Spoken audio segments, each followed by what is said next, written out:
প্রকাশ 3 মাস হয়ে গেছে, এখন পর্যন্ত কলেজ বিশ্ববিদ্যালয়ে ছাত্রছাত্রীদের ভর্তি প্রক্রিয়া পুরোপুরি বন্ধ। হঠাৎ করে আমরা দেখতে পারলাম যে মেডিকেল কলেজের ভর্তি প্রক্রিয়া চলছিল, তাও বন্ধ হয়ে গেল অনির্দিষ্টকালের জন্য।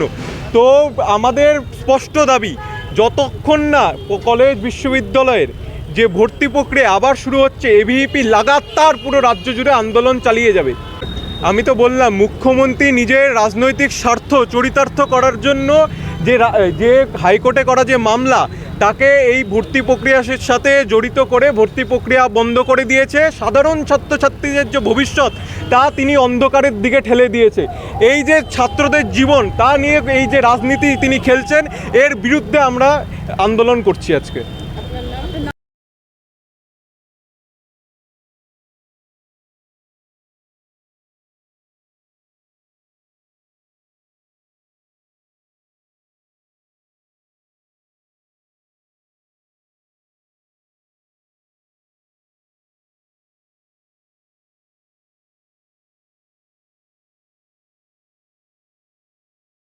বন্দ্যোপাধ্যায় তথা আমাদের শিক্ষামন্ত্রী সম্মানীয় শ্রী ব্রাত্য বসু মহাশয় ঐকান্তিকভাবে চেষ্টা করছে যাতে দ্রুত এই সমস্যাটা মিটিয়ে দেওয়া যায়। ওবিসি একটা মামলা চলছে কোর্টে, আপনারা সকলে অবগত আছেন, এবং এই মামলাটা সাব জুডিস ম্যাটার, বিচারাধীন বিষয়।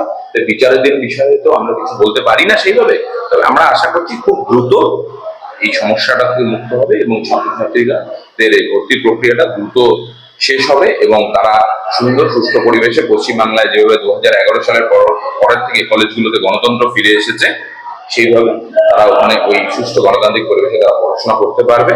এবং এই বিচারাধীন বিষয়ে যাতে দ্রুত শেষ করা যায়, তার জন্য মাননীয় মুখ্যমন্ত্রী মমতা বন্দ্যোপাধ্যায় এবং আমাদের সম্মানীয় শিক্ষামন্ত্রী শ্রী ব্রাত্য বসু মহাশয় দুজন মিলে খুব চেষ্টা চালাচ্ছে।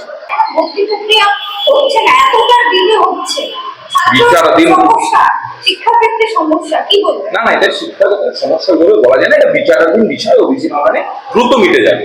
মাননীয় মুখ্যমন্ত্রী ঐকান্তিক প্রচেষ্টা করছেন, আমাদের শিক্ষামন্ত্রীর ঐকান্তিক প্রচেষ্টা আছে, খুব দ্রুত মিটে যাবে। আপনারা দেখবেন খুব দ্রুত সমস্যার থেকে আমরা মুক্তি পাবো। জয়ব্রত মুখোপাধ্যায়, সভাপতি, দার্জিলিং জেলা তৃণমূল যুব কংগ্রেস।